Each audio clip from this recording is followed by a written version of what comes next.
এই যে আমরা যে সময় বসবাস করছি আখিরুজ্জামান, শেষ জামানে, এই শেষ জামানের যে সময়, এই সময়টার প্রতি আল্লাহ পাক বেশি গভীর দৃষ্টি দিতে বলছেন, কারণ এটা হচ্ছে ইতিহাসের সবচেয়ে ইম্পর্টেন্ট টাইম।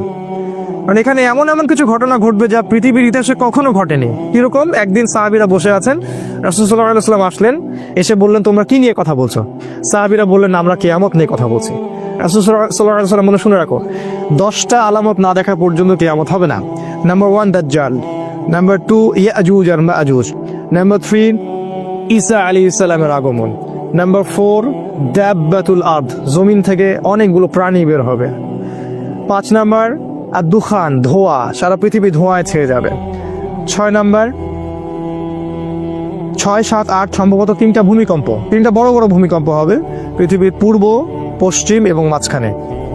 আরেকটা হচ্ছে পশ্চিম দিক থেকে সূর্য উঠবে। আর সর্বশ্রেষ্ঠ হচ্ছে ইয়েমেন থেকে আগুন বের হবে, এই আগুনটা মানুষকে তাড়িয়ে নিয়ে আসবে আরাফার মাঠের দিকে। রাসূল সাল্লাল্লাহু আলাইহি ওয়াসাল্লাম বলছেন 10টা আলামত না দেখা পর্যন্ত কিয়ামত হবে না। কোরআনে আল্লাহ পাক অনেকগুলো কসম করেছেন। ওয়াতিন, ডুমুর ফলের কসম। আমাদের দেশের ডুমুর ফল না, আবার যে ডুমুর ফল মক্কা মদিনায় পাওয়া যায়, আরবে পাওয়া যায়, কাঁচা খেতেও মিষ্টি লাগে। ওয়াতিন ওয়া জাইতুন, জাইতুন ফলের কসম। জাইতুনের তেল দিয়ে রাসূল সাল্লাল্লাহু আলাইহি ওয়াসাল্লাম মালিশ করতে বলেছেন, উপকারী। ওয়া তুরি সিনিন, তুর পাহাড়ের কসম, সিনাই পাহাড়ের কসম। এরকম অনেক কসম আছে। ওয়াল লাইল, রাতের কসম। ওয়া দুহা, দ্বীপ্রহরের কসম। ওয়াল ফজর, ফজরের কসম। ফজরের কসম করে আল্লাহ বলেছেন ফজর সকাল, ফজর নিঃশ্বাস ছাড়ে। অসাধারণ একটা আয়াত, ফজর নিঃশ্বাস ছাড়ে। আজকের এডুকেশন সিস্টেম আমাদের এটা বিশ্বাস করবে সকাল নিঃশ্বাস ছাড়ে? কোরআন বলেছে ফজর, ফজরের সময় মালায়েকা চলে আসেন, কেরাত হয় ইমামে, তারা শোনেন, কারা কারা নামাজে আসছেন তারা লিখে রাখেন, আল্লাহর কাছে লিস্টটা নিয়ে যান, নিয়ে গিয়ে দেখান যে ফজরের জামাতের এক হাজির ছিল। আবার আসরের জামাতে আরেক দল ফেরেশতা আসে, তারা আবার দেখেন আসরের জামাতে কারা কারা আছে, তারা আবার ফজর পর্যন্ত থাকে। কোরআনে সূরা ফজরের মধ্যে শপথ করে বলা হচ্ছে যে ফজর নিঃশ্বাস ছাড়ে। আমাদের এডুকেশন সিস্টেম কি বিশ্বাস করবে কথাটা যে ফজর নিঃশ্বাস ছাড়ে? তারপর পাগলের প্রলাপ কি বলে, হয়তো গাল গল্প বলে। এই জন্য আমি বারবার বলি যে this education system is created by দাজ্জাল। এই এডুকেশন সিস্টেমটা ক্রিয়েট করেছে দাজ্জাল নিজেই। তার উদ্দেশ্য একটাই, কিভাবে আমাদের পুরো জেনারেশনের পর জেনারেশন, প্রজন্মের পর প্রজন্মকে আল্লাহ থেকে দূরে সরানো যায়, এটাই উদ্দেশ্য, আর কোনো উদ্দেশ্য নেই। একজন পিএইচডি ডিগ্রি অর্জন করবে কিন্তু ভিতর থেকে হবে অন্ধ। একজন ডক্টরেট করবে, বাইরে থেকে ডিগ্রি নিয়ে আসবে, তার বাবা মা থাকবে বৃদ্ধাশ্রমে। সে ইন্টারনালি ব্লাইন্ড। আল্লাহ পাক এরকম অনেক কসম করেছেন। একটা কসম সময়ের কসম। সময়ের কসম আল্লাহ কেন করলেন সেটা বলার আগে বলছি, আল্লাহ যে কসম করলেন, আমাদের জন্যও কি কসম করার বিধান নাই? আছে। আমরা যদি কসম করি তাহলে শুধু আল্লাহর নামেই করতে হবে।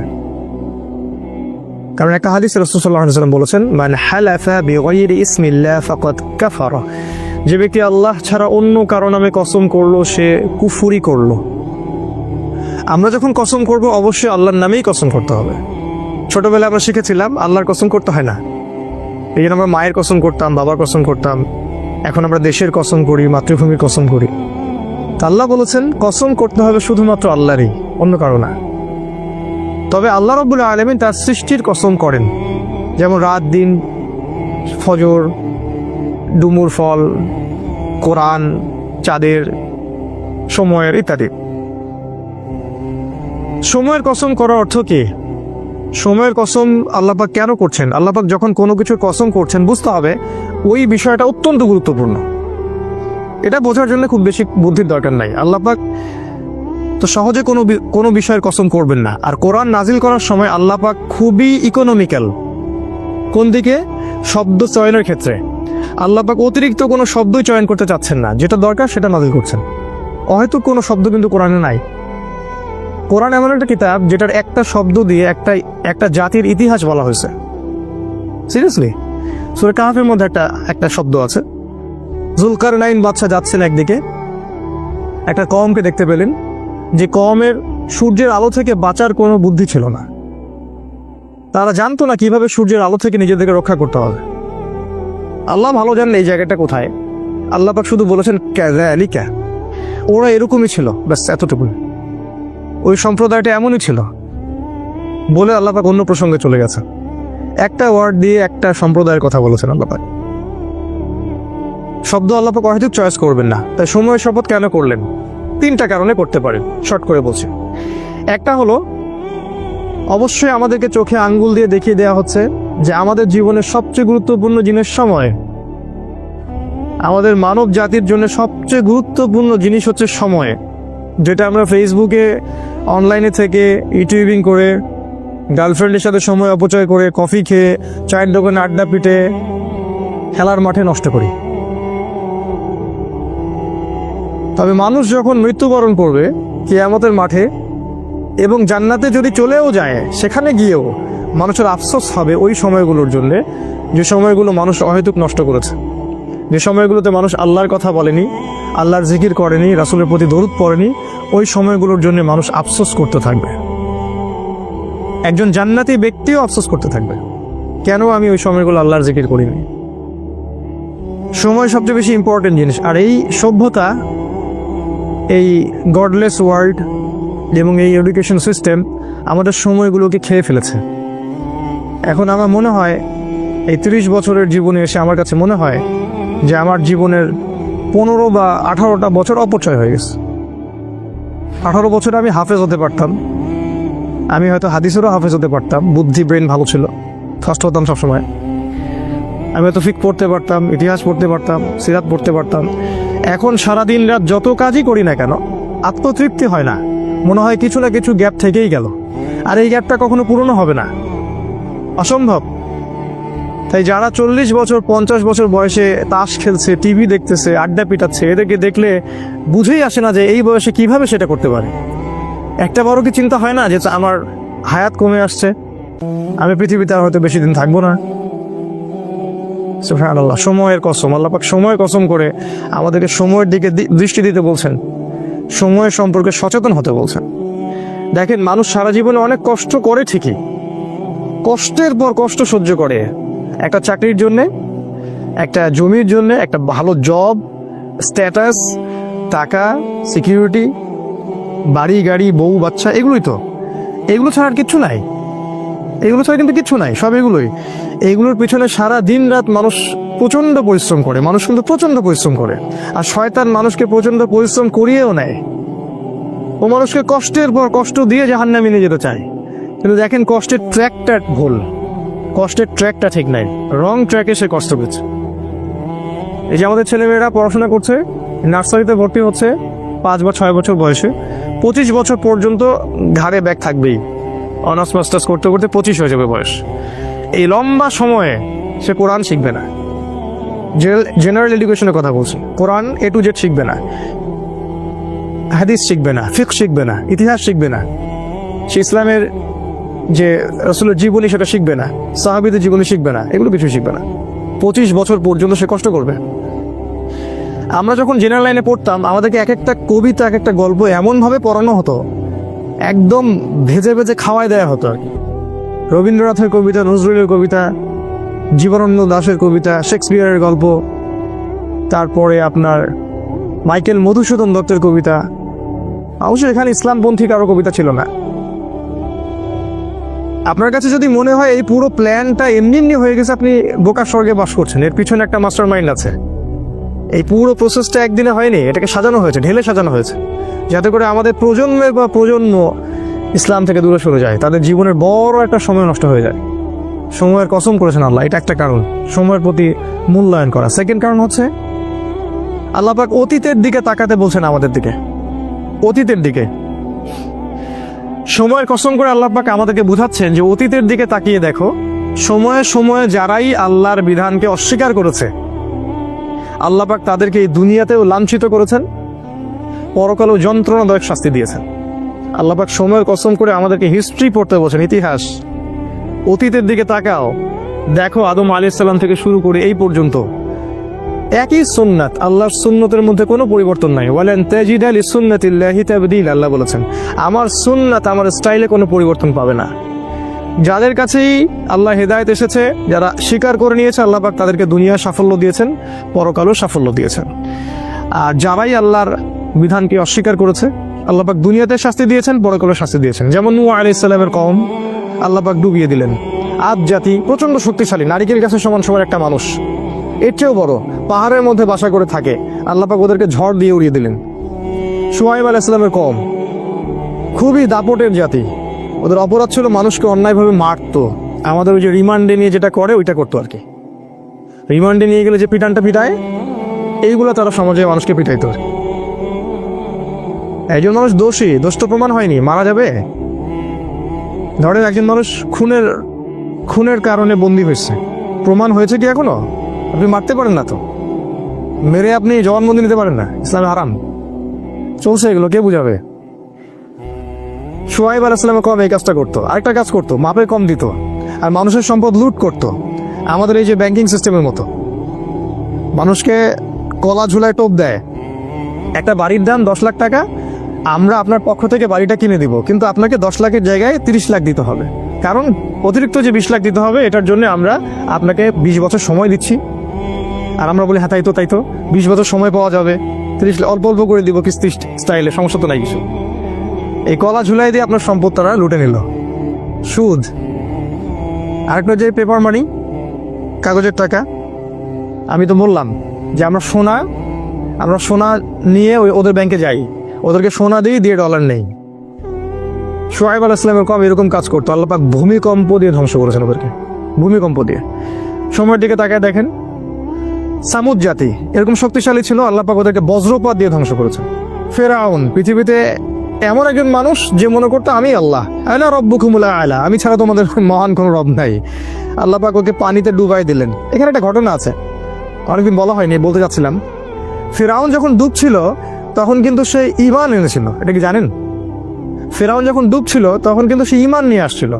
ফেরাউন যখন ডুবছে ও সেনাবাহিনী সহ, তখন জিবরাইল অন্যান্য ফেরেশতারা চলে আসছেন, কারণ মৃত্যু হবে, এখন জান কবজ করা হবে।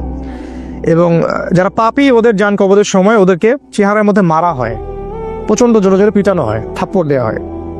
ওরা দেখতে পারে, আমরা দেখতে পারবো। তো জিবরাইল আলাইহিস সালাম তাকে কাদা ছুটছিলেন, কাদা নিয়ে তার মুখে ছুটছিলেন। তো ওই সময় ফেরাউন বলেছিল যে আমানতু বিরব্বি হারুন ওয়া মূসা, আমি হারুন এবং মূসার রবের প্রতি ঈমান নিয়ে আসলাম। আল্লাহ পাক তখন বলছেন আলান, এখন, আল ইয়াউমা নুনাজ্জিকা ফি বাদানিকা, আজকে তোমার এই দেহকে আমি সংরক্ষণ করব, লিতাকুনা আয়া, যাতে করে তুমি নিদর্শন হও তোমার পরবর্তী জাতিদের জন্য। কিন্তু জিবরাইল আলাইহিস সালাম বলেছেন একটা হাদিসের মধ্যে, হাদিসে কুদসির মধ্যে, যে ওই সময় জিবরাইল আলাইহিস সালামও ভয় পাচ্ছিলেন, যে কারণ সে তওবা করছে। যদি আল্লাহ পাক এই সময় তার তওবা কবুল করে নেন আর তিনি যে ওকে মারছেন, যদি আল্লাহ পাক এই জন্য তাকে ধরেন, এই জন্য জিবরাইল আলাইহিস সালামও ভয় পাচ্ছিলেন। আল্লাহ পাকের রহমত এত প্রশস্ত, আল্লাহ চাইলে ওই সময় যদি তাকে মাফ করে দিতেন।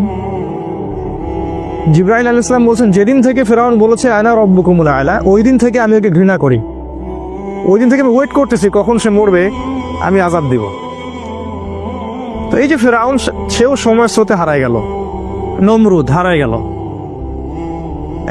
এখনকার এই যুগের ফেরাউনরাও হারায় যাবে, এই যুগের নমরুদ যারা, তারাও হারায় যাবে। কোনো কিছুই সময়ের মধ্যে টিকে থাকবে না। সময়ের কসম করে আল্লাহ পাক বলছেন, এই যে হিস্ট্রি দেখো, শিক্ষা নেও। আরেকটা উদ্দেশ্য হতে পারে সময়ের, সেটা হলো যে এই যে আমরা যে সময় বসবাস করছি, আখিরুজ্জামান, শেষ জামানে, এই শেষ জামানের যে সময়, এই সময়টার প্রতি আল্লাহ পাক বেশি গভীর দৃষ্টি দিতে বলছেন, কারণ এটা হচ্ছে ইতিহাসের সবচেয়ে ইম্পর্টেন্ট টাইম।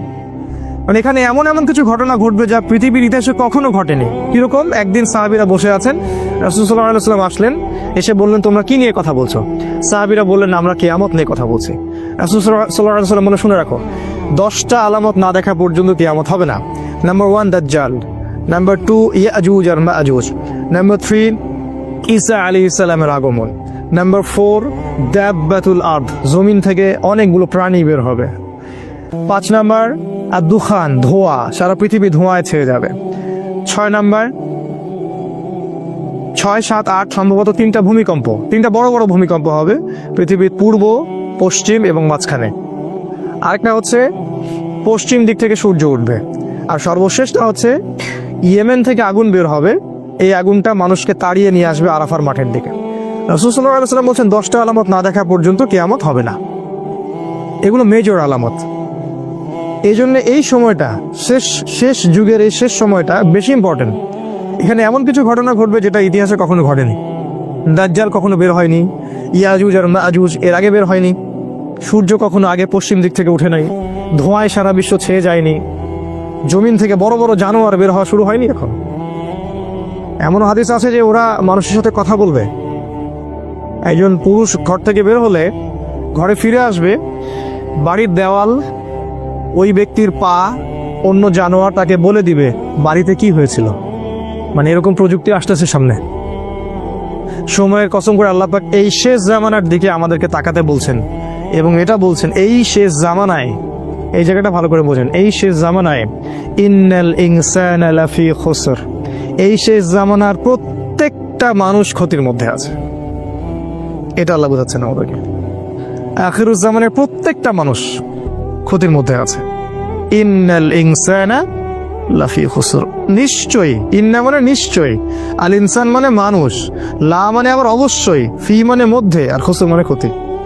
শাব্দিক অর্থ হয় নিশ্চয়ই মানুষ অবশ্যই ক্ষতির মধ্যে আছে।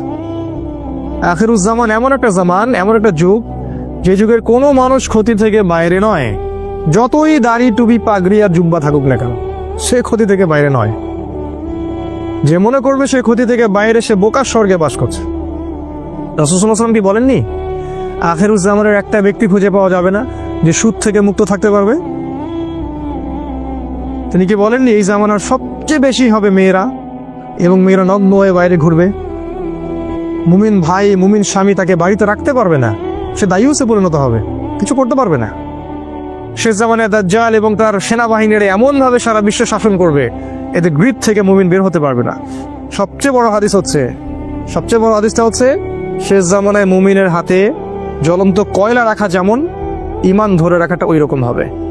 নিজেকে প্রশ্ন করলে উত্তর পাওয়া যাবে আমাদেরকে সবাইকে, যে আমরা যে ইসলামটা ফলো করছি আর কি, এটা কি হাতে কয়লা ধরার মতো কিনা? আমরা যে ইসলামটা ফলো করছি আসলেই কি আমরা হাতে জ্বলন্ত কয়লা ধরে আছি কিনা, এরকম কষ্ট হচ্ছে কিনা? যদি কষ্ট হয় সুসংবাদ আপনার জন্য, যদি কষ্ট হয় তাহলে আপনার জন্য সুসংবাদ, আপনি সেই ব্যক্তি যার কথা রাসূল বলেছেন। আর যদি কষ্ট না হয় আফসোস আমাদের জন্য, আমার উপর ধিক্কার, আমি সেই ব্যক্তি যার কথা রাসূল বলেছেন নেগেটিভলি, পজিটিভলি না। কি বলেছেন রাসূল সাল্লাল্লাহু আলাইহি ওয়াসাল্লাম? সকালে মুমিন থাকবে, বিকালে কাফের হয়ে যাবে। বিকেলে কাফের থাকবে, সকালে মুমিন হবে। ইয়াবিউ রাজুলু দীনাহু লিআরদি দুনিয়া, দুনিয়ার বিনিময়ে একজন ব্যক্তি তার দিনকে বিক্রি করে দিবে। এই হলো আখিরুজ জামান। এই জামানার প্রত্যেকটা মানুষ ক্ষতির মধ্যে। তবে আল্লাহ পাক বলেছেন 4 শ্রেণীর মানুষ নয়। 4টা কাজ যারা করবে, একই সাথে 4টা কাজ, 4টার মধ্যে যে কোনো একটা নয়, 4টা কাজই একই সাথে এট দ্য সেম টাইম, 4টা কাজ যারা করতে পারবে এবং এর উপর ইস্তেকামাহ, দৃঢ় থাকতে পারবে, তারাই ক্ষতি থেকে বেঁচে থাকবে। তার মধ্যে নাম্বার 1 হচ্ছে ইল্লাল্লাযীনা আমানু, ঈমান। ঈমানটা কেন এখন আমি বুঝি। এই ওয়ার্ল্ডটাকে রিড করতে হলে, এই বিশ্বে আসলেই কি হচ্ছে এটা বুঝতে হলে আপনার ভিতর থেকে একটা নলেজ দরকার, ইন্টারনাল একটা লাইট দরকার। যার ভিতরে ঈমান নাই তার ভিতরে আল্লাহর পক্ষ থেকে নূর আসবে না, পসিবল না। যার ভিতরে, হৃদয়ের ভিতরে ঈমান নাই, আল্লাহর পক্ষ থেকে লাইট বা নূর আসবে না। আর আল্লাহর পক্ষ থেকে কলবের মধ্যে নূর না আসলে সে ভিতর থেকে দেখতে পারবে না আসলে কি হচ্ছে। যেমন আমাদের মেয়েদের কথা বলা হচ্ছে মিডিয়ায়, মেয়েরা অনেক এগিয়ে যাচ্ছে, প্রোগ্রেস, প্রগতি সমান তালে চলছে, সম অধিকার, অগ্রগতি, তাই না? কিন্তু কোরআন, সুন্নাহ এবং আখিরুজ্জামান স্টাডি করলে আমরা দেখছি যে মেয়েরা এগিয়ে যাচ্ছে ঠিকই, কিন্তু জাহান্নামের দিকে। এই যে চিন্তার জগতের বিশাল একটা পরিবর্তন। এক শ্রেণীর মানুষের কাছে এটা প্রোগ্রেস, আর আমি বলছি এটা জাহান্নামের রাস্তা। বিশাল একটা পার্থক্য না? এই পার্থক্যের কারণ হচ্ছে যে মন্তব্যটা করেছে সে বাহ্যিক দৃষ্টি দিয়ে করেছে, আমরা কোরআন সুন্নাহ থেকে ঘেটে ইন্টারনাল অবজারভেশন থেকে মন্তব্যটা করলাম। এই ইন্টারনালি লাইট পেতে হলে আমাকে নূর দরকার, আর নূর আসবে আল্লাহর পক্ষ থেকে। আর কখন আসবে? যখন আপনি কোরআনের কাছে আসবেন, যখন ঈমান নিয়ে আসবেন। ইল্লাল্লাযীনা আমানু, এই হলো প্রথম। আর হাদিসে আছে, হাদিসে জিবরিলের মধ্যে ইমানের 6টা পিলার। তো অনেকেই জানি না ইমানের 6টা পিলার হচ্ছে, 1 নাম্বার আমানতু বিল্লাহ, আল্লাহর প্রতি বিশ্বাস করা, তার ফেরেশতাগণের প্রতি বিশ্বাস করা, তার আসমানি কিতাবগুলোর প্রতি বিশ্বাস করা, রসুলগণের প্রতি বিশ্বাস করা, পরকালের প্রতি বিশ্বাস করা এবং তাকদীরের ভালো মন্দের প্রতি বিশ্বাস করা। এই 6টা পিলারকে বিশ্বাস করার নাম ইমান। এখানেও 3টা কথা আসবে, শুধু বিশ্বাস করা না, হৃদয়ে বিশ্বাস করা, মুখে স্বীকৃতি দেয়া, হৃদয়ে আগে বিশ্বাস করা, মৌখিক স্বীকৃতি দেয়া এবং কাজে বাস্তবায়ন করা। শুধু বললেই হবে না যে আমি মুমিন, কাজে প্রমাণ করতে হবে। কিছু মানুষ আছে আমাদের বলে যে আমি তো গুনাহ করিনি, নামাজ পড়ার কি দরকার আছে, আমি তো খারাপ কাজ করি না, আমি তো সারাদিন ভালো কাজ করি, জনকল্যাণমূলক কাজ করি, আমি তো জননেতা, নামাজের তো প্রয়োজন নাই। নামাজ তাদের জন্য যারা গুনাহ করে, ওদের গুনাহ মাফ করানোর প্রয়োজন আছে, তারা যাবে নামাজে, আমি নামাজে যাবো কেন? কিছু মানুষ আছে কোরআন সুন্নাহ ইসলামকে এর সামনে আত্মসমর্পণ তো করবেই না, বলে যে আমি মানবতার কল্যাণে কাজ করি, আমি জনকল্যাণমূলক কাজ করি, আমি গাছ লাগিয়ে দিই, আমি কম্বল বিতরণ করি, আমি কত ভালো কাজ করি। এগুলো তো ভালো কাজ, আমি তো সদা সত্য কথা বলি, ব্যবসায় হালাল খাই, আমার নামাজের তো দরকার নেই। ইমানের একটা পিলার হচ্ছে মনে বিশ্বাস, মুখে স্বীকৃতির সাথে সাথে কাজে অবশ্যই বাস্তবায়ন করতে হবে। এই কাজে বাস্তবায়ন করতে গিয়ে কিছু মানুষ শৈথিল্যবাদী হয়ে যাবে, আর কিছু মানুষ হয়ে যাবে চরমপন্থী। আমাদেরকে হতে হবে মধ্যমপন্থী, খুব চরমপন্থীও না, আবার শৈথিল্যবাদীও না। কারণ আল্লাহ পাক এই উম্মতকে বলেছেন উম্মাতান ওয়াসাতা লিতাকুনু শুহাদা আলান নাস, তোমরা হচ্ছে মধ্যমপন্থী উম্মত, তোমাদেরকে অন্যান্য উম্মতগুলোর উপরে সাক্ষী হিসেবে উপস্থাপন করা হবে। 1 নাম্বার, ক্ষতি থেকে বেঁচে থাকবে তারাই যারা মুমিন, এই 6টা পিলারের প্রতি বিশ্বাস করে, তারপরে মুখে স্বীকৃতি দেয় এবং কাজে বাস্তবায়ন করে। 2 নাম্বার, ওয়া আমিলুস সলিহাত, ঈমান আনার সাথে সাথে যারা সৎ আমল করে। এখন আমিলুস সলিহ এর সংজ্ঞা কি? এক কথায় খুব সহজ করে যদি সংজ্ঞা বলি, তাহলে যে আমল বা যে কাজগুলো আল্লাহ অনুমোদন করেছেন, তার রাসূল অনুমোদন করেছেন, বা রাসূলুল্লাহ সাল্লাল্লাহু আলাইহি ওয়াসাল্লাম করেছেন বা করতে বলেছেন, অথবা মৌন সম্মতি দিয়েছেন। সোজা সিম্পল। যে প্রত্যেকটা কাজ আল্লাহর রাসূল সাল্লাল্লাহু আলাইহি ওয়াসাল্লাম আল্লাহর বিধানের আলোকে আমাদেরকে করতে বলেছেন, অথবা নিজে করেছেন, অথবা কেউ করেছেন তিনি মৌন সম্মতি দিয়েছেন, এই ধরনের কাজগুলোকে বলা হয় আমলুস সালেহ। যেমন 5 ওয়াক্ত সালাত, রমাদান মাসের সওম।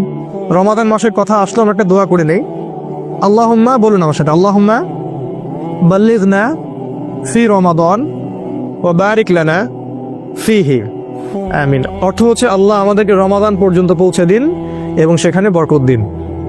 রমাদানের আগ থেকেই রাসূল সাল্লাল্লাহু আলাইহি ওয়াসাল্লাম এই দোয়াটা করতেন, আল্লাহ আমাদেরকে রমাদান পর্যন্ত পৌঁছে দিন এবং সেখানে বরকত দিন, এবং আল্লাহ পাক আমাদের জীবনে রমাদানের সংখ্যা বাড়িয়ে দিন, আল্লাহুম্মা আমিন। যেটা বলছিলাম, আমলুস সালেহের মধ্যে আছে সালাত, আছে সওম, ফরজের কথা বলছি, আছে যাকাত, সামর্থ্য হলে যাকাত দিবেন, সামর্থ্য হলে হজ করবেন, উমরা করবেন, সদা সত্য কথা বলা, পিতামাতার খেদমত করা, আল্লাহর বিধানের উপর দৃঢ় থাকা, সুন্নাহ অনুযায়ী জীবন গড়া, এই প্রত্যেকটা কাজই আমলুস সালেহ। এমনকি বাথরুমে যদি কেউ প্রবেশ করে এবং প্রবেশ করার সময় যদি কেউ এই দোয়াটা পড়ে, বিসমিল্লাহ আল্লাহুম্মা ইন্নী আউযু বিকা মিনাল খুবসি ওয়াল খাবাইস, এই টয়লেট করার কাজটাও তার আমলুস সালেহ। টয়লেট করার সময় বের হওয়ার পরে যদি সে বলে গুফরানাকা, অথবা একটা দোয়া আছে আলহামদুলিল্লাহিল্লাযী আযহাবা আনিল আযান ওয়া আফানি, এই কথাগুলো যদি বলে সেটাও আমলুস সালেহ। স্ত্রী সহবাস করবে কেউ, স্ত্রী সহবাস করা, স্ত্রীকে চুমু খাওয়া, এটাও আমলুস সালেহ। স্ত্রীর হাত ধরে বসে থাকা আমলুস সালেহ। স্ত্রীর হাত ধরে চাঁদ দেখতে যাওয়া, তার সাথে গল্প করা, সময় কাটানো আমলুস সালেহ। স্ত্রী সহবাস করার আগে কেউ যদি দোয়া পড়ে, বিসমিল্লাহ আল্লাহুম্মা জান্নিবনা শাইতান ওয়া জান্নিবাশ শাইতান মা রাযাকতানা, তার সহবাসটার জন্য সে নেকি পাবে, সেক্স করলে নেকি পাবে। সাহাবীরা অবাক হয়ে জিজ্ঞাসা করলেন, এটাও নেকির কাজ? আল্লাহ রাসূল বললেন, এই কাজটা যদি তুমি স্ত্রী ছাড়া অন্য কারোর সাথে করতা তাহলে কি সেটা জেনা হতো না, গুনাহ হতো না? সাহাবীরা বললেন, হ্যাঁ হতো। যদি তাই হয় তাহলে স্ত্রীর সাথে করলে ওটা নেকিও হবে। ইসলামের মতো সহজ রিলিজিয়ন কোথাও পাবেন না। খেতে বসেছেন, খাবেন, খিদা লাগছে এই জন্য খাবেন, বিসমিল্লাহ বললেন, খাওয়া শুরু করলেন, প্রথম লোকমার সাথেই বললেন আলহামদুলিল্লাহ, আল্লাহ পাক বলছেন আল্লাহ ওই বান্দার প্রতি সন্তুষ্ট হয়ে যান। আমলে সালেহ, কোরআন তেলাওয়াত করছেন, আমলে সালেহ, প্রতি হরফে 10 নেকি পাচ্ছেন। জিকির করছেন, সুবহানাল্লাহ, আলহামদুলিল্লাহ, আমলে সালেহ। সারাদিন আপনি যদি রাসূলের স্টাইল ফলো করেন, সকাল থেকে নিয়ে একদম ঘুমানো পর্যন্ত, ঘুমাবেন, ঘুম তো রেস্ট, ঘুমানোর আগে একটু ওযু করলেন, বা ওযু সম্ভব না আপনি দোয়াগুলো পড়লেন, পরে ফু দিলেন, সূরা বাকারার শেষ 2 আয়াত পড়লেন, বিসমিল্লাহ আল্লাহুম্মা বিসমিকা আমুতু ওয়া আহইয়া, পরে ঘুমিয়ে গেলেন। পুরো ঘুমটা আপনার আমলে সালেহ। ওই ঘুমের মধ্যে যদি আপনি স্বপ্ন দেখেন, স্বপ্নে আপনি জেনা করতেছেন, ওটার জন্য কোনো দোষ নাই, ওটার জন্য কোনো দোষ নাই, মাফ হয় না স্বপ্ন অনেক সময়, ওটার জন্য কোনো গুনাহ নাই, কারণ আপনি দোয়া পড়ে ঘুমিয়েছেন, শয়তান আপনাকে ডিস্টার্ব করেছে। এরকম প্রতিটা কাজ, যেই কাজগুলো রাসূল সাল্লাল্লাহু আলাইহি ওয়াসাল্লাম করেছেন বা করতে বলেছেন, অথবা মৌন সম্মতি মানে সম্মতি দিয়েছেন ঠিক আছে করতে পারো, সেগুলো আমলে সালেহ। আরেকটা জিনিস আছে, একই সাথে আল্লাহ এবং তার রাসূল যে কাজগুলো করতে নিষেধ করেছেন, যে কাজগুলো করতে নিষেধ করেছেন, যে কাজগুলো করার ব্যাপারে শাস্তির কথা বলেছেন, সেই প্রত্যেকটা কাজ ছেড়ে দেওয়াও আমলে সালেহ। যেমন রাসূল বলেছেন যে শিরিক করো না, শিরিক না করা আমলে সালেহ। সুদ খেও না, সুদ যে আপনি খাচ্ছেন না এটাই আমলে সালেহ। সুদ আপনি খাচ্ছেন না, সুদ খাবো না বলে অন্য একটা আপনি রিজিকের সোর্স খুঁজেছেন, যে আমি সুদে থাকতে চাই না, এই জন্য আমি কলা বিক্রি করি, ওই কলা বিক্রি করাটা আপনার আমলে সালেহ। এবং আপনি আল্লাহর কাছে মর্যাদা পান ওই কোটটাই পড়া ব্যাংক অফিসারের চাইতে। কোটটাই পড়া ব্যাংকের অফিসার আল্লাহর কাছে রক্ত চোষা প্রাণীর মতো। কোরআনের ভাষায় বললে হয়তো অনেকে কষ্ট পাবেন, আল্লাহ পাক বলেছেন জানোয়ারের মতো। আল্লাহ পাক বলেছেন জানোয়ারের মতো, সূরা আরাফ আয়াত নাম্বার 179। মাঝে মাঝে একটু হিট দিয়ে কথা বলতে হয় বলেই আল্লাহ এগুলো কথা বলেন। তো এই যে আমরা অন্যায় থেকে দূরে থাকছি, এটা আমাদের চলে। ওই যে টাকনুর নিচে কাপড় পরলে গোনা হয়, আপনি প্যান্টটা কেটে নিলেন, এটাই আমাদের চলে, কারণ আপনি টাকনুর নিচে কাপড় পরতে চাচ্ছেন না, দাড়ি শেভ করতে হয় না, এই জন্য আপনি ছেড়ে দিয়েছেন। দাড়ি যতদিন থাকবে আপনি আমল সলের মধ্যেই আছেন, কন্টিনিউয়াসলি নেকি লেখা হচ্ছে। আর এটা একমাত্র সুন্নাহ যেটা মৃত্যুর পর আপনার পরিচয় বলে দিবে আপনি মুসলিম না মুসলিম। যে একমাত্র সুন্নাহ, ভিজিবল সুন্নাহ, যেটা নিয়ে আমরা কবরে যাব। আর কোনো সুন্নাহ নিয়ে আমরা কবরে যাচ্ছি না, ভিজিবল, দেখা যাচ্ছে না। একমাত্র সুন্নাহ যেটা দেখা যাচ্ছে, এটা নিয়ে কবরে যাবে মানুষ। পাগড়ি নিয়েও যাবে না কবরে, জুব্বা নিয়েও যাবে না কবরে। তো যেটা বলছিলাম যে আপনি যে অন্যায়গুলো, এগুলো থেকে যে দূরে থাকছেন, এটা আমলে সলেহ। সেটা প্রত্যেকটা অন্যায় হোক না কেন, যত বড় স্কেলেই হোক আর যত ছোট স্কেলেই হোক, তাহলে আমলে সলেহ আমি মনে হয় বোঝাতে পেরেছি। যে আমলগুলো রাসূল করেছেন, করতে বলেছেন অথবা সম্মতি দিয়েছেন, সেগুলো আমলে সলেহ। একই সাথে যেগুলো রাসূল নিষেধ করেছেন, এগুলো ছেড়ে দেওয়াও আমলে সলেহ। আরেকটা বিষয় আছে, সেটা হলো যে আমলে সলেহ এর বিপরীত জিনিসকে বলা হয় বেদাত। যখন কোনো ব্যক্তি আমলে সলেহ করে না, অন্য কোনো পদ্ধতি অবলম্বন করে যেটা আল্লাহ এবং তার রাসূল অনুমোদন করেননি ইসলামে, এটাকেই বেদাত বলা হয়। এটা সংখ্যার ক্ষেত্রে হতে পারে, সময়ের ক্ষেত্রে হতে পারে, এটা পদ্ধতির ক্ষেত্রে হতে পারে। যেমন দরুদ পাঠ করাটা ইবাদত, কিন্তু মিলাদ মাহফিলের স্টাইলে দরুদ পড়াটা বেদাত। একজন ব্যক্তি দোয়া করবে, একাকী দোয়া করতে পারে, মাশাআল্লাহ, কোনো সমস্যা নেই, কিন্তু সম্মিলিতভাবে একটা সিস্টেম তৈরি করে নেয়া তা বেদাত। একজন মানুষ ধরেন রোজা রাখবে, ভালো কাজ, এটা একটা নির্দিষ্ট দিনকে বেছে নিল, এই দিনে আমি 1000 রাকাত নামাজ পড়বো, এই দিনে আমি হালুয়া রুটি খাবো, এই দিনে রোজা রাখবো, সিস্টেমটা বেদাত। অর্থাৎ আমলে সলেহ এর বিপরীতটাই কিন্তু বেদাত। আমলে সলেহ এর পরিণাম জান্নাত, বেদাতের পরিণাম কিন্তু জাহান্নাম। আল্লাহ পাক আমাদেরকে হেফাজত করুন। এই হলো 2 নাম্বার, ঈমান এবং আমলে সলেহ। আর 2টা আছে, শর্ট করে দিচ্ছি। 3 নাম্বার, ওয়াতাওয়াসাউ বিল হক। তারা ক্ষতি থেকে বেঁচে থাকবে শেষ জামানায় যারা নিজেরা আগে হকের উপরে থাকে, নিজেরা আগে হকের উপরে দৃঢ় থাকে, পাহাড়ের মতো, খিদির আলাইহিস সালামের মতো। ওই যে পাহাড়ে পাথরের উপর বসেছিলেন, রকের উপরে, নিজেরা দৃঢ় থাকে এবং এরপরে অন্যদেরকে হকের দিকে ডাকে, এরা ক্ষতি থেকে বেঁচে থাকবে। যারা ঈমান এনেছে, এরপর আমলে সলেহ করছে, এখন মাশাআল্লাহ পরিবার গঠন করে ফেলেছে, নিজের যোগ্যতা হয়ে গেছে, নিজে হকের উপর আছে মাশাআল্লাহ, এবার মানুষকে সে হকের দিকে ডাকছে।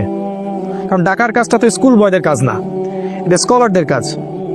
কারণ যদি আমরা দাওয়াত দেওয়ার যোগ্যতা অর্জন না করি, তাহলে আমি মানুষকে ভুল পথে দাওয়াত দিব।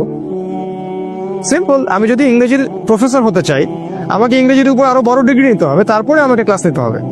তাই আমরা নিজেরা যদি আগে এগুলোর উপর স্টিল থাকি, তারপরে আমরা যখন মানুষকে দাওয়াত দিব, যোগ্যতা অর্জন করব, জ্ঞান অর্জন করব, তখন মানুষ সঠিক পথের দিকে আমরা ডাকতে পারবো। আর এই জায়গায় কিন্তু সমস্যা আছে, আমরা দাওয়াটা খুব পছন্দ করি, তো যোগ্যতা থাক বা না থাক একটু সুর করে বলতে পারি, পড়াশোনা থাক বা না থাক, হ্যাঁ পড়াশোনা খুব একটা নাই, সুর আছে গলার মধ্যে। সারা দেশব্যাপী দাওয়াতি কাজ করা হচ্ছে, অসংখ্য মানুষ জিকিরের নামে প্যান্ডেলে উঠে লাফাচ্ছে, অসংখ্য মানুষ ইসলামের নামে দলীয় তাকলিদে যাচ্ছে, অসংখ্য মানুষ জিহাদের নামে জঙ্গিবাদে যাচ্ছে। প্রত্যেকটা জায়গায় সমস্যা সৃষ্টি হচ্ছে। কারণ কি?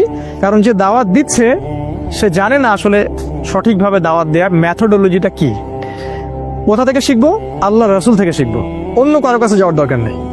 শুধু রাসূল সাল্লাল্লাহু আলাইহি ওয়াসাল্লামের জীবনের দিকে তাকাবেন, জীবনের কোন জায়গায় কোন অবস্থায় তিনি কিভাবে দাওয়াত দিয়েছেন, ব্যাস। জীবনের কোন সিচুয়েশনে তিনি কেমন করে দাওয়াত দিয়েছেন। মক্কায় তিনি মূর্তির সামনেও নামাজ পড়েছেন 13 বছর, তখন মূর্তি ভাঙার মতো সিচুয়েশন ছিল না। মদিনায় খেলাফত কায়েম হওয়ার পরে আবার যখন মক্কা পুনরুদ্ধার করা হলো, তখন তিনিই আবার মূর্তি ভেঙে দিলেন, নিজের হাতেই মূর্তি ভাঙলেন, যা আল হক ওয়া যাকাল বাতিল বললেন। তাহলে দুটা সিচুয়েশন আলাদা ছিল। দায়ীকে বুঝতে হবে তার যোগ্যতা কতটুকু, তাকে কোন সিচুয়েশনে কি বলা যাবে কি বলা যাবে না, কি কোন দিকে মানুষকে ডাকতে হবে, কোন সময়ে কোন দিকে দাওয়াত দিতে হবে। এখন উম্মার যে সময়, এই সময়টা মানুষকে ছোট ছোট ইখতিলাফি বিষয়ের দিকে মতভেদ করার সময় নয়। এখন আমরা এমন একটা সময় আছি যে আমরা এন্ড টাইম, শেষ সময়ের দিকে যাচ্ছি, যখন সারা বিশ্ব একত্রিত হয়ে আমাদের বিরুদ্ধে প্রোপাগান্ডা চালাচ্ছে। আর এই সময় যদি আমরা বিভিন্ন দলে উপদলে ভাগ হয়ে থাকি, তাহলে আমাদের ওই যে হাওয়া বেরিয়ে যাবে, আল্লাহ পাক সূরা আনফালে বলেছেন, বাতাস বের হয়ে যাবে, হাওয়া বের হয়ে যাবে, তোমরা পাগুলো স্থলিত হবে, এক ভাইকে মারবে আরেক ভাই হাসবে, এক ভাইকে মারবে আরেক ভাই হাসবে, বলবে আমাকে তো মারে নাই, আমার দলকে তো কিছু বলেনি, সমস্যা নাই। তো বোকা বুঝতে পারেনি যে পরে ওর কাছে ওরা আসতেছে। তো এটা হবে। তাহলে হকের দাওয়াত দেওয়ার আগে আমাদেরকে হকটাকে চিনতে হবে, হক চিনতে হবে, এবং এর উপরে আগে নিজেদেরকে দৃঢ় থাকতে হবে, তারপরে গিয়ে আমাদেরকে অন্যকে দাওয়াত দিতে হবে। এবং দাওয়াত দেওয়ার সময় আমাকে পরিবেশ, পরিস্থিতি এবং সময় বুঝতে হবে, কোন সময়ে কোন প্রেক্ষাপটে কিসের দাওয়াত দিতে হবে। এবং এই দাওয়াত দেওয়ার সময় হতে হবে মানুষের সাথে নরম, উদার। একটা মানুষ এখনো ইসলামের বেসিক কোনো বিষয় জানেই না, ধরেন সে সলাতই আদায় করে না, এখন আপনি কি সবার আগে ওকে সলাতের দিকে ডাকবেন, নাকি ওকে আপনি বুকে হাত বাঁধা শেখাবেন? কি করবেন বলেন তো? আপনার বুদ্ধিমানের কাজ কি? অ্যাটলিস্ট তাকে আগে সলাতের দিকে তো ডাকবেন। সে নামাজ পড়তেছে মাশাআল্লাহ, এখন নিয়মিত জামাতে আসে, মাশাআল্লাহ হৃদয়টা পরিবর্তন হচ্ছে, আস্তে আস্তে আস্তে আস্তে আপনি ওকে মাসআলাগুলো বোঝান। আমরা কি করি? আমরা প্রথমে আক্রমণ করি, যেখানে যাই এটা ঠিক না, ওইটা ঠিক না, আপনার এটা ভুল হয়েছে, আপনার এটা ঠিক না। এতে করে কি হয়? ওরা তো এই ব্যাপারটাকে ভালোভাবে দেখেই না, বরং এখানে ওরাও তখন ডিফেন্সিভ হয়ে যায়, ওরাও তখন বলে যে না আমাদেরটাই ঠিক। ওরাও মাহফিল করবে আপনার বিরুদ্ধে, আর আমরাও মাহফিল করবো ওদের বিরুদ্ধে। এই হচ্ছে উম্মার সার্কাস। শব্দটা কি বললাম আমি? সার্কাস। এখন এই বাংলাদেশে এই সার্কাস চলে। হকের দাওয়াত দেওয়ার জন্য হকের সংজ্ঞা জানতে হবে। আল্লাহ পাক সূরা কাহাফের মধ্যে বলেছেন, আয়াত নাম্বার 23 বা 24, আল্লাহ বলেছেন ওয়াকুলিল হক মির রাব্বিকুম, হক সেটাই, সত্য সেটাই যেটা তোমার রবের পক্ষ থেকে নাজিল হয়। ফামান শাআ ফালইউমিন, যার ইচ্ছা হয় সে ঈমান নিয়ে আসুক, ওয়ামান শাআ ফালইয়াকফুর, যার ইচ্ছা হয় সে অস্বীকার করুক। ইন্না আ'তাদনা লিযালিমিনা নারান, আর আমি আল্লাহ জালেমদের জন্য আগুন প্রস্তুত করে রেখেছি। আল্লাহ পাক হকের সংজ্ঞা দিলেন, হক সেটাই যেটা আল্লাহর পক্ষ থেকে নাজিল হয়। তাহলে আল্লাহর পক্ষ থেকে কি গণতন্ত্র নাজিল হয়েছে? ধর্মনিরপেক্ষতাবাদ, কমিউনিজম, আমাদের সেকুলারিজম, আমাদের এই যে ইউনাইটেড নেশনস জাতিসংঘ, আমাদের ইসরায়েলের ব্যাংকিং সিস্টেম, এগুলো আল্লাহর পক্ষ থেকে নাজিল হয়েছে। কি নাজিল হয়েছে আল্লাহর পক্ষ থেকে? এক সময় আল্লাহর পক্ষ থেকে তাওরাত নাজিল হয়েছিল, ওই তাওরাতই ছিল ওই সময়ের হক, ওই তাওরাতটা ওই সময়ের হক ছিল। এরপরে জাবুরটা ওই সময়ের হক ছিল, ইনজিলটা ওই সময়ের হক ছিল। এখন কিয়ামত পর্যন্ত হকের মানদণ্ড কোরআন এবং সুন্নাহ, এর বাইরে যাওয়ার কোনো সুযোগ নাই। জীবনের প্রতিটা ক্ষেত্রে যদি এটার উপর আমল একজন ব্যক্তির না থাকে, সে ব্যক্তি নামে মুসলিম হতে পারলেও কাজে এখনো পরিপূর্ণ মুসলিম হতে পারেনি। এটাকে বলা আত্মসমর্পণ। এই হকটাকে আমরা আগে চিনলাম, এরপরে আপনি হকের দিকে মানুষকে দাওয়াত দিবেন। আর আমি বললাম দাওয়ার ক্ষেত্রে আমাদেরকে হতে হবে একটু লিবারেল, একটু নমনীয়, মানুষকে আগে বেসিক জিনিসগুলোর দিকে নিয়ে আসা, তারপরে আপনি আস্তে আস্তে কঠিন জিনিসগুলো আলোচনা করেন। আর সবচেয়ে বেশি যেটা ইম্পর্টেন্ট, এই শেষ জামানায় সবার মাঝে একটা মৈত্রীর বন্ধন তৈরি করা বেশি ইম্পর্টেন্ট। সে যে কোনো সংগঠন করুক না কেন, সে যে কোনো দল করুক না কেন, আমাদের দেখা উচিত ওর মধ্যে ভালো কতটুকু আছে। হানাফিদের মধ্যে ভালো আছে, আহলুল হাদিসদের মধ্যে কিছু ভালো আছে, তাবলিগের মধ্যেও দেখবেন আপনি কিছু ভালো আছে, জামাত ইসলামে দেখবেন আপনি কিছু ভালো আছে, চরমনায় দেখবেন কিছু ভালো আছে। সবারই মধ্যে কিছু না কিছু ভালো অবশ্যই আছে। আপনি কেমন করে বুঝবেন কোনটা ভালো কোনটা খারাপ? ওই যে বললাম, হক থেকে বুঝতে হবে। হকের মানদণ্ড দেখে আপনাকে ডিসাইড করতে হবে যে এটা ভালো এটা খারাপ। আর একান্ত যদি নাই পারি ডিসাইড করতে আমি, তাহলে সমসাময়িক যত ওলামায়ে কেরাম আছে তাদের কাছে যাব, গিয়ে বলবো, পরামর্শ করব যে আসলে কোনটা সত্য কোনটা মিথ্যা, এবং তারপরে আমি যাচাই বাছাই করে দেবো কোনটা সত্যের বেশি কাছাকাছি। আর যদি দেখা যায় দুইটা অপশন দেখা যাচ্ছে, এটাও ঠিক ওইটাও ঠিক, যেমন ধরেন সুবহানাল্লাহ এটা 33 বার করে পড়া যায়, 33 33 33, আর লাস্টে একবার লা ইলাহা ইল্লাল্লাহ ওয়াহদাহু লা শারীকা লাহ, তাই না? কি জানি লা ইলাহা ইল্লাল্লাহ, হ্যাঁ হ্যাঁ মাশাআল্লাহ, লাহুল মুলকু ওয়া লাহুল হামদু ওয়া হুয়া আলা কুল্লি শাইইন সহিহ। সহিহ। একটা হাদিসে আরেকজন সাহাবীকে রাসূল বলছেন 33 33 34 বার আল্লাহু আকবার। এটা কি সহিহ? এটা সহিহ। তাহলে কখনো আপনি ওইটা আমল করেন, কখনো এটা আমল করেন, বৈচিত্র্য থাকলো। বেতের সালাত কত রাকাত পড়েছেন রাসূল? 1 3 7 5 9, কোনটা সহিহ? সব সহিহ। এখন কিছু মানুষ বলবে আমরা গোলালু মার্কা আলেম, সবই সহিহ বলে। এক জায়গায় এই কথাটা বলে আসলাম মিঠাপুকুর জায়গিরহাটে, তো পরে একজন খুবই খেপে গেছে আমার উপরে, খাবার টেবিলে আমার উপর খুব আক্রোশ ঝাড়লো, বলল যে আপনি গোলালু মার্কা আলেম, আপনি সবগুলোকে সহিহ বললেন। আমি জিজ্ঞাসা করলাম বেতের সালাত কোনটা সহিহ? বললো যে আমি তো অত পণ্ডিত না, পড়াশোনা জানি না, বলে চলে গেল। এই যে আমাদের আচরণগত সমস্যা, এটার কারণ আসলে অজ্ঞতা এবং আমাদের সব নলেজগুলো না থাকা। এরকম প্রতিটা মাসালা আপনি দেখবেন, ওই যে পায়খানা করতে বসা থেকে শুরু করে ঘুমানো পর্যন্ত যতগুলো আমল আমরা করি, প্রতিটা আমলেই একাধিক অপশন আছে। একবারে হাঁটু গেড়ে বসার অপশন আছে, এক পা ডান পা খাড়া করে বসার অপশন আছে পায়খানাতে। খাবার টেবিলে বসার মানে নিচে যখন বসি হাঁটুর উপরে বসার অপশন আছে না? তাশাহুদের মধ্যে বসার অপশন আছে না? কোনটা সহিহ? করবেন দুটোই সহিহ। আপনি সালাতে দাঁড়াবেন, কখনো 2 রাকাত সুন্নত পড়ার অপশন আছে, কখনো 4 রাকাত আছে না? কখনো বেতর 1 রাকাত পড়ার অপশন আছে, কখনো 3 রাকাত আছে না? কোরআন তেলাওয়াত করবেন, অপশন নাই? অপশন আছে। আপনি যে কোনো সুন্নার দিকে যান, ঘুমাবেন, ঘুমানোর সময় অনেক দোয়া, কোনটা সহিহ? সবগুলাই সহিহ। সূরা কাফিরুন পড়ে ঘুমানোর হাদিস আছে, সূরা কাফিরুন, অনেকে বলবে এটা নাই, আছে, হয়তো সে জানে না। তাই আমাদেরকে এই জায়গায় যেটা করতে হবে যে সব ডাটাগুলোকে এক জায়গায় আনতে হবে। যদি আমার কাছে না থাকে, আমি ওলামায়ে কেরামদের বই পড়বো, সহযোগিতা নিব, এবং সবার মাঝে ঠিক আছে ভাই আমি বুঝতে পারতেছি ওরটা হয়তো একটু দুর্বল, আমারটা বেশি সহিহ, আচ্ছা ঠিক আছে, সে সেটা করতেছে, করুক। আমি তাকে হিকমার সাথে একসময় বুঝাবো যে ভাই এটা যেটা বেশি সহিহ, আপনি চাইলে এটা করতে পারেন, আমার কাছে এটা ভালো মনে হয়। মাশাআল্লাহ। কোন ইমামের মধ্যে কি কোনো দ্বন্দ্ব ছিল? হানাফি মাযহাবের ইমাম শাফিঈ মাযহাবকে ঘুষি মারতেন নাকি? আমরা এগুলো করি কেন? আমাদের এগুলো অজ্ঞতা অথবা হিংসা অথবা হঠকারিতা, এগুলোর কারণে করি। এতে করে আমাদের একটা লাভ হয়, সেটা কি জানেন? আমরা ইহুদি খ্রিস্টান এবং জায়নিস্টদের দাসে পরিণত হই, এটা আমাদের লাভ হয়। আমরা ইহুদি খ্রিস্টান এবং জায়নিস্টদের দাসে পরিণত হই, কারণ ওরা বিভক্ত উম্মাকে সুযোগ পেয়ে ধ্বংস করার পথ খুলে যায়। এটা হলো হকের দাওয়াত আমরা দিব। আর একটা হলো সবর, এটা বলে শেষ করছি। সবর অথবা সওবিস সবর, হকের দাওয়াত দেওয়ার সাথে সাথে যারা সবর করে। আচ্ছা, দাওয়াতের সাথে সবরের সম্পর্ক কি? রংপুরে কুকুরের সংখ্যা বেশি হয়েছে না? আমাদের এলাকায় একই অবস্থা। আমাদের এলাকায় কুকুরের যন্ত্রণায় ঘুমানো যায় না এখন।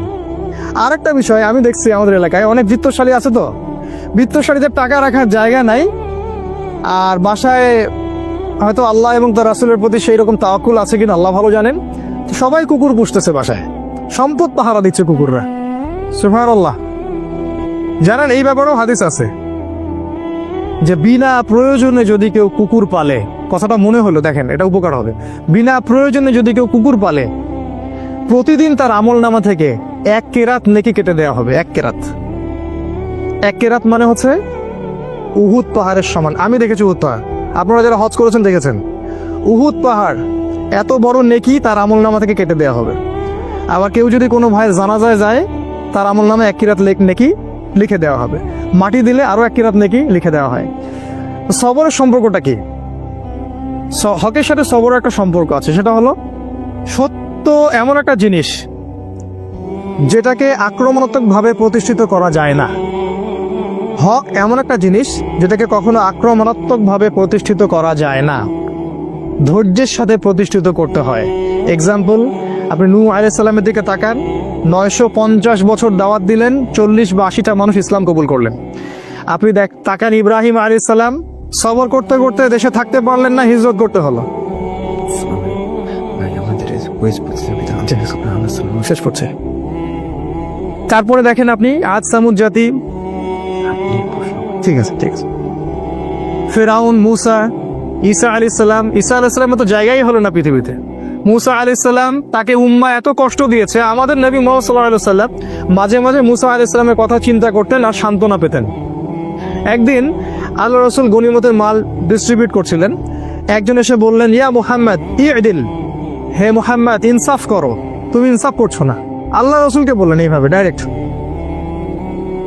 রাসূল সাল্লাল্লাহু আলাইহি ওয়াসাল্লামের পাশে সাহাবীরা ছিলেন, তারা বললেন, ইয়া রাসূলুল্লাহ, আমাকে অনুমতি দিন, গর্দান উড়াই দিবে বেটার। আল্লাহ রাসূল সাল্লাল্লাহু আলাইহি ওয়াসাল্লাম ধৈর্য ধরলেন, বললেন যে মুসাকে তার কওম এর চেয়েও বেশি কষ্ট দিয়েছিল। তিনি মুসা আলাইহিস সালামের কথা চিন্তা করে সান্ত্বনা নিতেন। এত বেশি কষ্ট বনী ইসরাইল তাকে দিয়েছিল, কল্পনার বাইরে। আল্লাহ পাক বনী ইসরাইলের মধ্যে এমন অনেক নবী পাঠিয়েছিলেন যাদের সাথে কোনো উম্মতি ছিল না, 2 জন 4 জন 5 জন 10 জন। আবার এমনও হয়েছে একই সাথে একটা জায়গায় অনেকগুলো নবীকে পাঠানো হয়েছে এবং সবাইকে তারা হত্যা করেছে। একদিনে 40 জন নবীকেও তারা হত্যা করেছিল, এরকম হিস্ট্রি আছে। তো সবরের ব্যাপারটা নবীদের সাথে সম্পর্কিত, তাদের দাওয়াতের সাথে দেখেন হকের সাথে সবর সম্পর্কিত আছে। আর সর্বশেষ দেখেন আমাদের মুহাম্মদ সাল্লাল্লাহু আলাইহি ওয়াসাল্লাম নবীজি, তিনি এত ভালো মানুষ, তাকে আল আমিন বলা হয়। তিনি কখনো মিথ্যা বলেন না, কাউকে কষ্ট দেন না, এতিমকে ভরণ পোষণ করেন, বিধবাকে দেখেন। নবী হওয়ার পর থেকেই তার টাইটেলগুলো চেঞ্জ হয়ে গেল। তাকে বলা হচ্ছে কাযযাব, মিথ্যাবাদী, ভণ্ড, প্রতারক, ক্ষমতা লোভী, তাই না, জিনগ্রস্ত, শয়তানের বলিয়া ওরা, এগুলো সব বলা হচ্ছে। হঠাৎ করে চেঞ্জ হয়ে গেল। তাকে 15টা গালি খেতে হচ্ছে, 14 বার তাকে হত্যা করার চেষ্টা করা হয়েছে।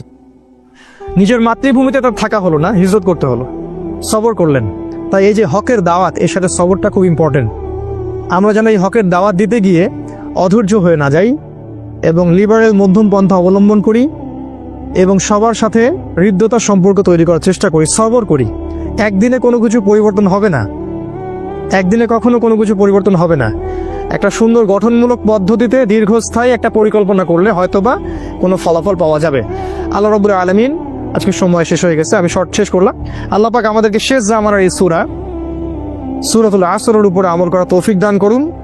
এখানে যে বিষয়গুলো আছে এক বাক্যে বলছি যে আল্লাহ পাক সময়ের কসম করে আমাদেরকে সময়ের গুরুত্ব বুঝিয়েছেন, অতীত থেকে শিক্ষা নিতে বলেছেন, শেষ জামানার দিকে বেশি ফোকাস করতে বলেছেন।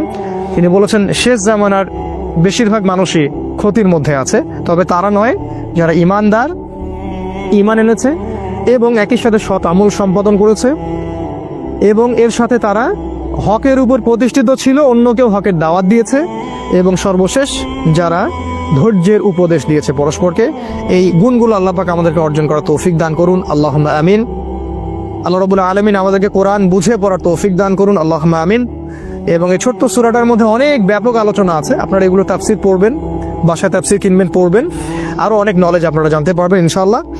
আল্লাহ পাক এই প্রতিটা বিষয়ের উপর আমাদেরকে আমল করার আল্লাহ পাক তৌফিক দান করুন।